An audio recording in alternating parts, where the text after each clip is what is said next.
Welcome back. We just started a section where we will introduce ourselves with some of the basic terms for cybersecurity. Now, I know theory is usually the boring part, but there are certain things that we need to know first before we dive into the stuff like working with firewalls, using different tools, installing antiviruses, and all of that.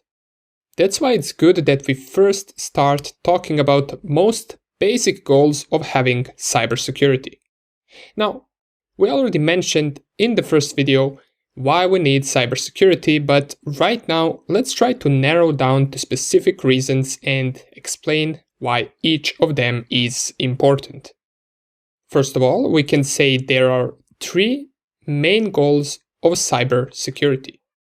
Now, different companies implement different cybersecurity plans and strategies, but all of them have these three things in common. First goal of cybersecurity is confidentiality. Now, confidentiality simply means keeping the sensitive data private and accessible to only authorized users. This is important for both privacy and security reasons. We always want to be the only ones who can access our own data. For example, important company data has to only be available to certain employees and to people who need access to it for their work. You would never want your business plans and strategies to go public and to be accessible to anyone wanting to exploit that or to be accessible to your competitors. Because remember, there will always be people who would want to get their hands on the data for their own reasons. Now, this data can be anything, from business plans for a company, to accessing money for online banks, to perhaps accessing private user information on certain websites. Imagine any of that leaking to the open world, and for that data to be accessible without any authorization whatsoever. That company would lose credibility fast.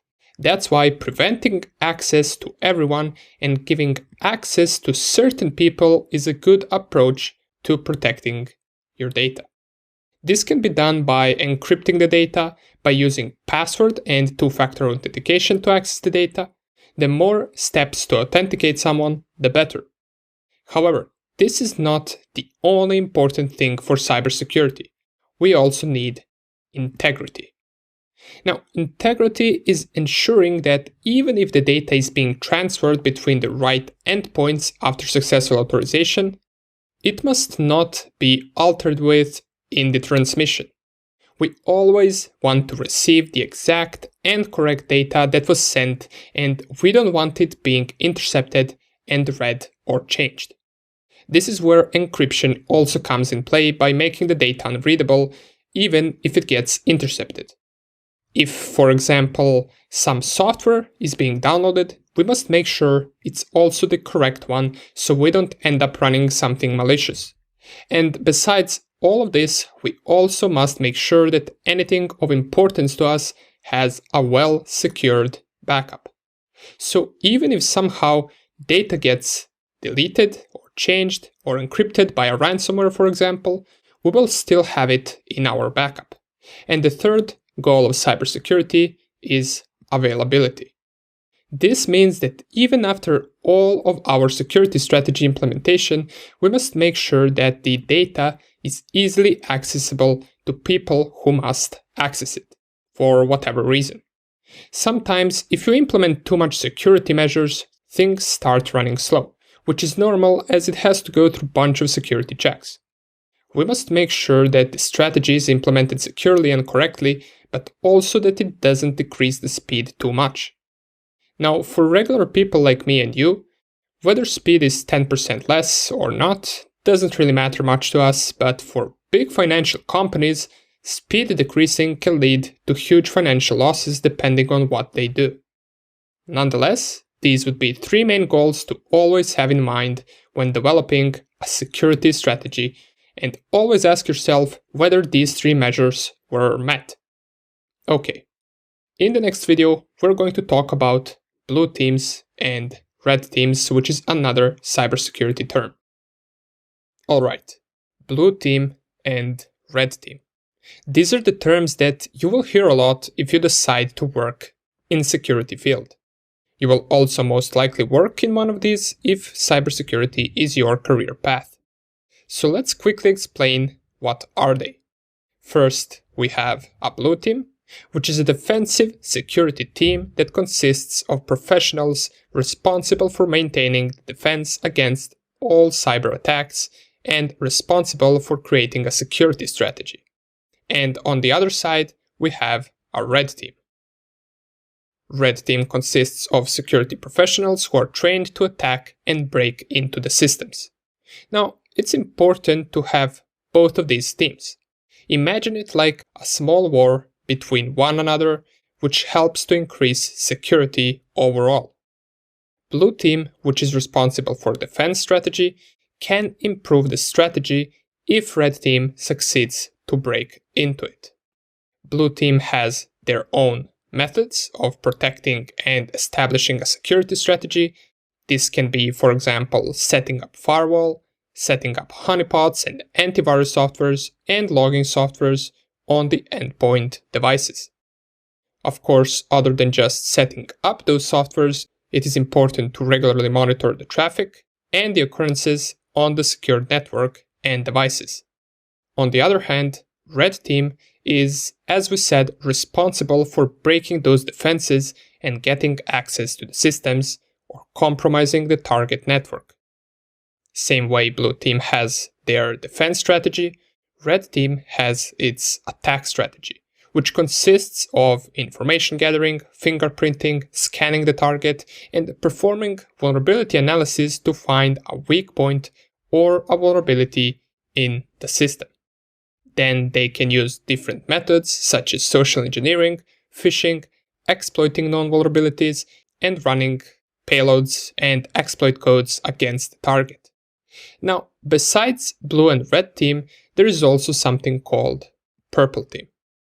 Purple team doesn't have to be a single team, but in most cases it is. Its job is to bring the red and the blue team together to work and to share information. Now, you might be asking, well, isn't this logical already? Yes, but the red team's success is essentially measured by blue team's failure. And nobody wants to be the one failing, so sometimes blue team might not report something to the red team or vice versa. That's why there must be someone who can manage both teams and encourage them to share information, as the ultimate goal at the end is to have the best possible security and not to see who performed better. Remember at the beginning of the course when I mentioned something called an asset? Well, it is an important term when creating a security strategy. Now, asset is not always the same thing, so we can't define what it is, as it depends from company to company. However, we can define it broadly as an asset being most valuable thing that company or a person has. Of course, there can be multiple assets and each of them can have their own value, but it's important that before even developing a security strategy, you talk to the person hiring you or you talk to the company that you are developing the strategy for and discuss what are their most important assets. This is important because if the strategy is really good, what's the point if it's protecting the wrong things, right? Now, as we mentioned, assets can be literally anything. It can be files that the company has. It can also be perhaps the main servers of the company that are required for it to run. Sometimes an asset can be physical assets such as hard drives that have a backup.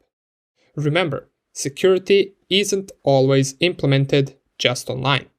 You can just as easily have someone physically walk into the office or break into the office and steal device or hard disk or just look through them and put them back. And in some cases, asset can be personal information, whether it being for one person or for all the users that are registered on a specific service or website. That is also an important asset for companies. We already discussed that a company can lose its reputation if its users' private information gets stolen or leaked. These are one of the most usual assets to protect and to focus on, but as I said, it can be anything, and it's important to always communicate about this with the person that you're developing the strategy for. Usually, when protecting assets, we want to ensure those are our strongest points in security, and we can develop something called layered security around it. This means we have multiple security measures covering it, so in case one gets broken into, there are still more things protecting it. Most basic example of a layered security that you all most likely have encountered and used is two-factor authentication. For example, if your password gets leaked and hackers get it, you still have your code arriving at your mobile phone or email, which is still needed to log into your account. In this case, an attacker not only needs to know your password, but he must also know the code for two-factor authentication. Anyways, now that we know what asset means, let's move on to the next lecture. Okay, this is an important topic. What are the most common ways that different organizations get compromised? Now we can go in history and take a look at different types of the attacks that occurred on some larger companies and analyze the attacks like that. And we will do something similar towards the end of the course. But right now, I want to discuss most common types of the attacks. Now usually it starts small, by an attacker compromising just one device within that company. Usually that device was the weakest point that allowed the attacker to get access to the inside network. And that device most commonly isn't what the attacker wants, so the attacker can use it to further on enter the company by using different methods to infect other devices and perhaps even the servers where he can extract the wanted data or make his presence unknown and keep monitoring everything.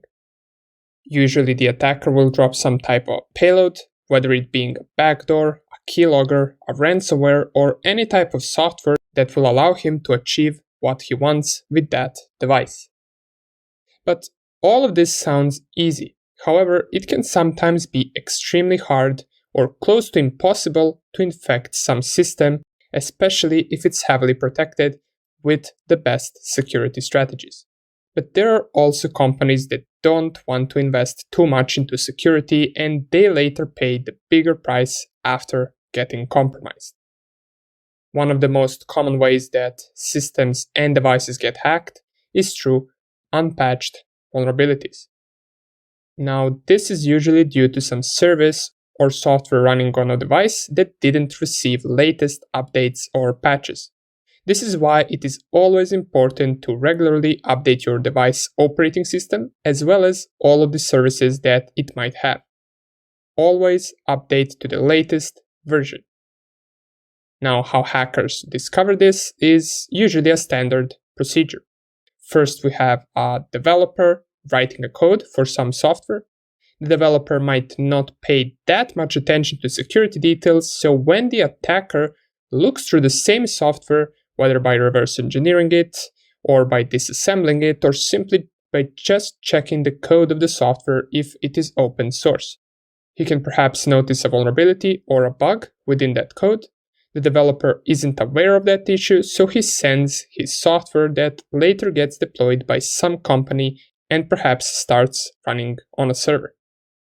And the attacker who is aware of the bug can try and weaponize it in order to get access to that server.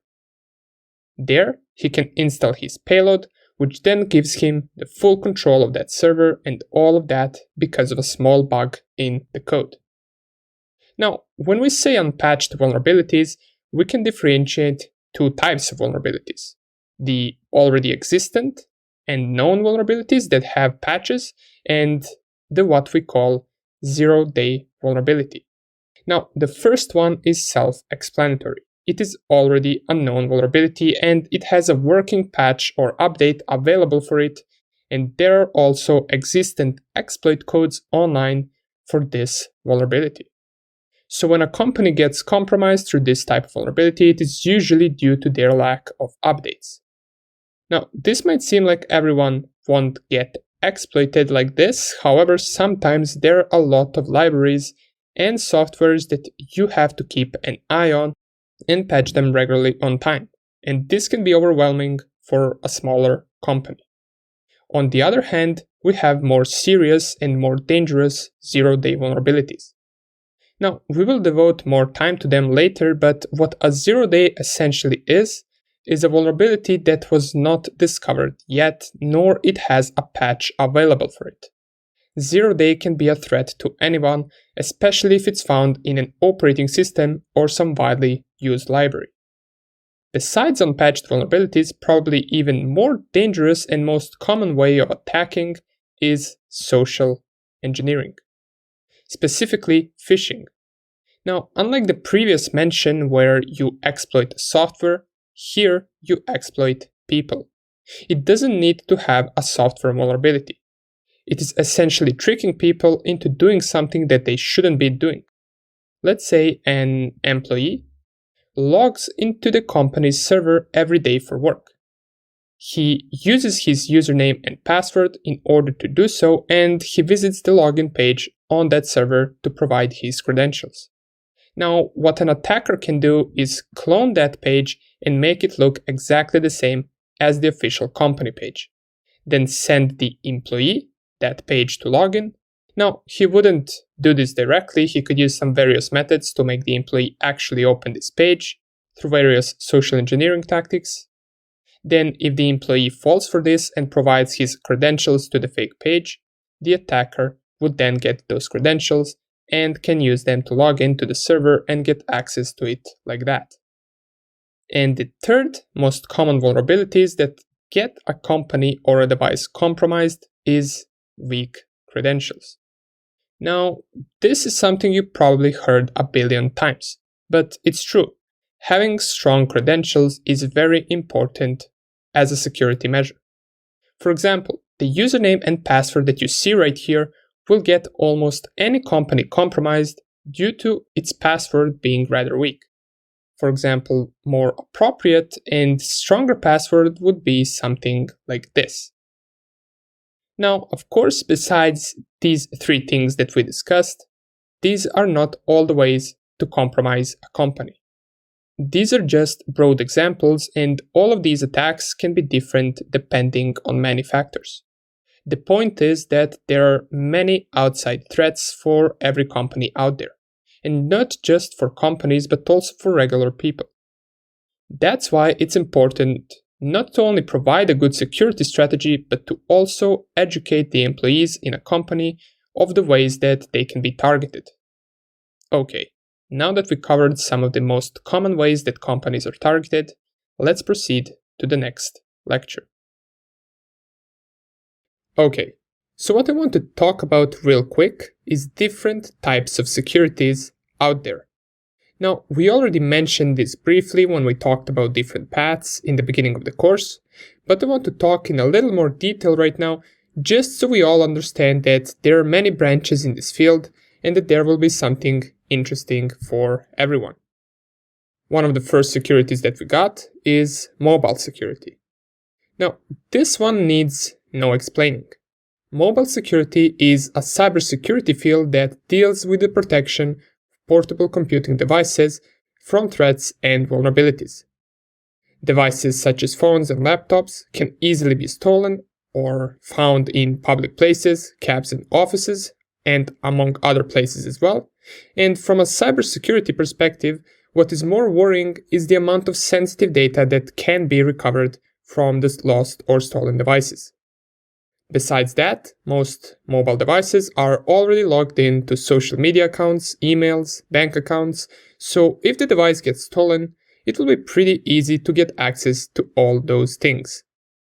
Now, one prevention or measure that you can do to prevent losing your device is to turn on device tracking, which exists in both iPhone and Android.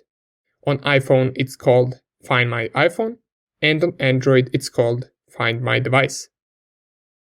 Next thing we have, which is also quite important, if not the most important, and that is software security. As we know, any program is software, and having bugs in softwares can result in critical vulnerabilities. That's why it's important to regularly check for any logs that might indicate software acting weird or not doing what it's supposed to be doing. And even more important is to check for security bugs during the production of that software while it's still not published. Besides this, we also have something called advanced data security. Nowadays, data has become a primary target in many cybersecurity attacks, and more individuals and corporations are opting to spend more money and resources on securing their confidential data. Every day, there are more reports of data breaches where users' data is stolen by hackers, and this landscape is constantly changing. A data security engineer's job is to prevent this and to focus on giving the right data to the authorized users as well as prevent any data breaches. This is a really promising position, as we have already mentioned, and it's currently on a rise due to all the recent attacks. Another thing that is also promising is focusing on cloud security. Today, cloud is being used more and more. Now, even though it made everything easier and solved a bunch of problems, there is one main issue here. Whenever you use cloud, you're trusting a third party with your data and your security and privacy. This is a big concern. That's why cloud vendors will try to hire best cloud security experts to make sure their clients are happy and that their data is well protected. As a cloud security expert, you will have the skills to ensure that data and systems are secure on the cloud platform. You will ensure that apps running from the cloud cannot be manipulated by third parties, and you will also ensure that the data stored on the cloud is secure and cannot be accessed by unauthorized parties. Another interesting position is being a penetration tester. This is the most fun since you get to hack stuff legally. Companies pay you to break into their systems and discover as much vulnerabilities that you possibly can. Whether them being critical or low vulnerabilities, it doesn't matter. Besides this, another big thing today is something called DevSecOps. Now, you probably have heard about DevOps, and DevSecOps is rather the similar thing, or same thing, except the fact that anyone involved in a software development is responsible for bringing together development and security. Initially, security used to be an afterthought, and the development team would build the software first and then integrate security into it. DevSecOps pretty much discourages this and instead enforces a new development approach where security is tightly coupled with all other software development phases. And last but not least is Internet of Things security, which is another thing currently on the rise. IoT devices are being targeted by hackers and are being used as points of entry into organizations or homes.